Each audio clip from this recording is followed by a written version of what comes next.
28 April. ঘটনা বলিয়া বিবরণ সংগ্রহ করিলেই আমাদের জ্ঞান লাভ হয় না।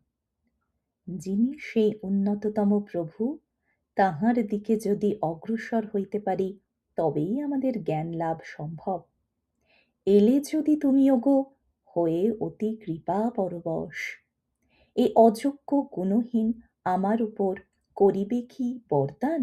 রাখো তবে কৃপা হস্ত তব আমার নয়নের পর, ঘুচাও আমার অন্ধ দৃষ্টি, যেন সে কখনো আর হারায় না তোমায়, পায় যেন তব দর্শন।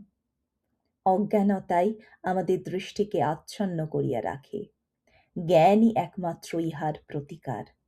জ্ঞান জন্মিলে আমরা আর ভুল ভ্রান্তিগ্রস্ত হই না। আমরা যেন একটা প্রদীপ হাতে লইয়া চলিয়াছি, সকলেই এই আলোককে জ্বালাইতে পারি।